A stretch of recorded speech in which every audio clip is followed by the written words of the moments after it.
Ciao Raga! Musta Raga? Welcome sa inyong lahat. I am Chad and I will be your guide.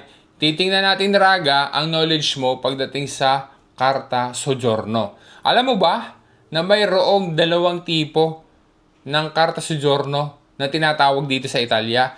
Maigi na malaman mo ang mga iyan para maiwasan ang kalituhan kasi magkaiba silang dalawa. Poy, mayroong ipapakita ako sa iyo ng mga tipo ng permeso at kung ano ang effect niyan sa application for Italian citizenship. Alamin natin ang detalye Raga, dobo ng sigla, partiamo.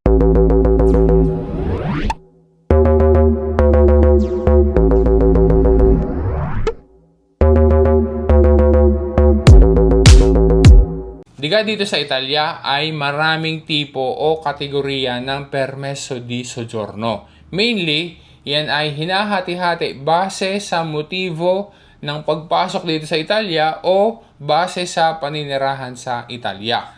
Are ang mga pangunahing tipo ng permesso di soggiorno dito sa Italia. Take note, hindi iyan complete list at principali tipi laang. Iba-iba ang tawag depende sa motivo, kung paano nakarating sa Italia at kung ano ang motibo ng pamamalagi dito sa Italia. Ikaw Raga, alin gadiyan ang tipo ng iyong permesso di soggiorno?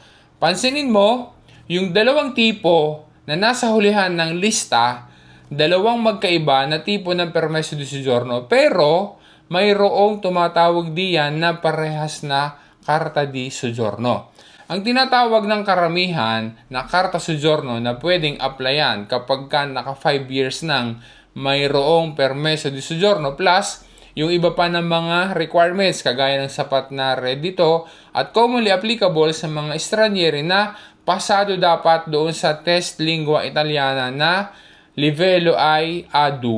Ang tipo ng permesso di soggiorno na iyan na tinatawag ng madami na Carta di Soggiorno ay tinatawag na ngayong soggiornante di lungo periodo UE. Makikita sa sample na are, iyan na ang naka-indicate na tipo ng permesso. Yan ay yung 10 years ang validity na naka-indicate sa iskadensa ng document.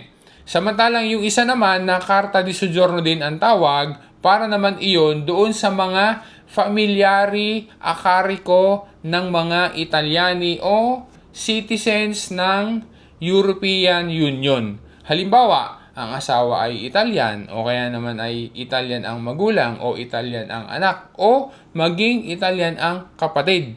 Kaya ang nakalagay sa tipo ng permesso di soggiorno ay either na garne ang nakalagay, familiare cittadino italiano, Carta di Soggiorno din ang tawag diyan, o pure ay garne naman ang nakalagay, familiare UE, Carta di Soggiorno din ang tawag diyan. Ang validity ng dalawang tipo na iyan ng permesso di soggiorno o Carta di Soggiorno generally ay 5 years ang validity. Kaya huwag malilito dahil ang isang tipo ng Carta di Soggiorno ay yung lungo periodo UE na 10 years ang validity. At ang isang Carta di Soggiorno naman ay yung carico ng Italian citizen or EU citizen, which is either na nakalagay sa permesso ay familiare cittadino italiano o familiare UE.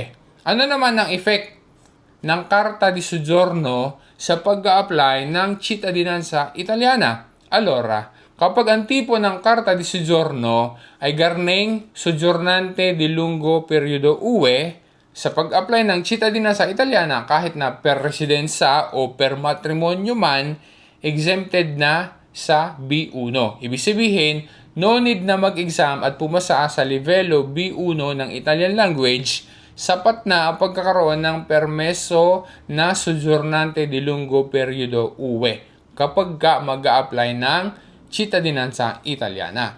Pero, kapag ka naman ang Carta di Soggiorno ay garning tipo na familiare cittadino italiano, yan ang nakalagay, o pure aring isa naman, ang nakasulat ay garning familiare UE.